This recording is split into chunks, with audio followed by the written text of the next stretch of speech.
አንድ አምላክ በሚሆን በአብ በወልድ በመንፈስ ቅዱስ ስም ስንክሳር የካቲት 18 በዚች ቀን ታማኝ የከበረ አባት የእስክንድርያ ሊቀ ጳጳሳት አባ መላልዮስ አረፈ።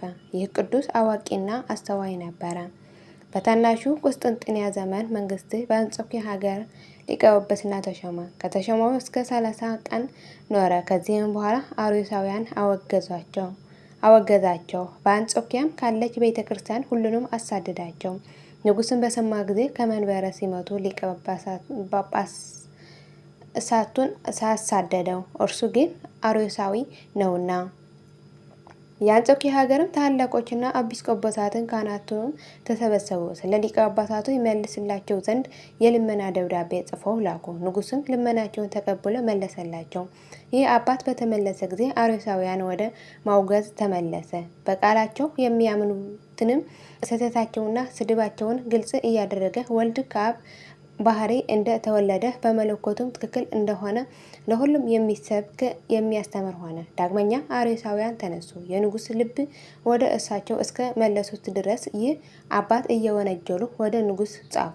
ዳግመኛ ልኮ ከፊተኛው ወደሚርቅ ሀገር አሳደደው። ወደ ተሰደደበትንም ሀገር በደረሰ ጊዜ መልእክተኞቹን ጽፎ በመላክ ከወገኖቹ ጋራ እንዳለ ሆነ። ከእርሳቸው ስውር የሆነውን የመጽሐፍትን ቃል የተረጎሙላቸው ነበር።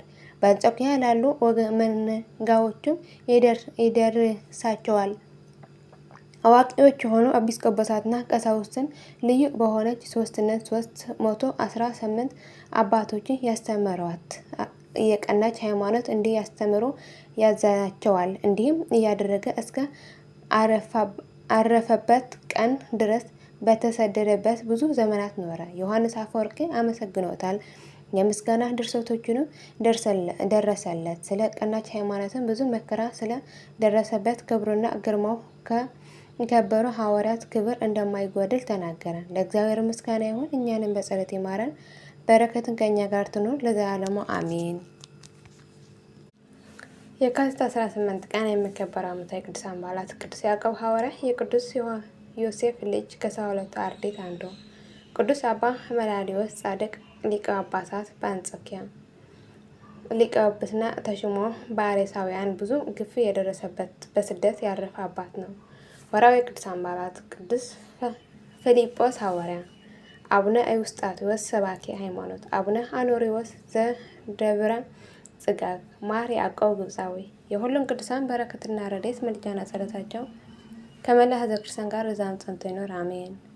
አቡነ ዘበሰማያት ይትቀደስ ስምከ ትምጻእ መንግሥትከ ወይኩን ፈቃድከ በከመ በሰማይ ከማሁ በምድር ሲሳየነ ዘለለዕለትነ ሀበነ ዮም ኅድግ ለነ አበሳነ ወጌጋየነ ከመ ንሕነኒ ለዘአበሰ ለነ ኢታብአነ እግዚኦ ውስተ መንሱት አላ አድኅነነ ወባልሐነ እምኩሉ ኩይስ መዚአከ ኢቲ መንግሥት ኃይለ ስብሐት በሰላም ቅዱስ ገብርኤል መልአክ ወእግዝእትየ ማርያም ሰላም ለኪ ድንግል በኅሊናኪ ወድንግል በሥጋኪ እመ እግዚአብሔር ጸባኦት አምላኪ ብርክት አንቲ እምአንስት ወቡሩክ ፍሬ ከርሥኪ ተፈሥሒ ፍሥሕት ምልዕተ ጸጋ እግዚአብሔር ምስሌኪ ሳህል ወጸልይ ምሕረተ እንተነ ከፍቅር ወልድከ ኢየሱስ ክርስቶስ ከመ ይስረይ ለነ ኃጣውኢነ ለዓለመ ዓለም ለዘላለሙ አሜን።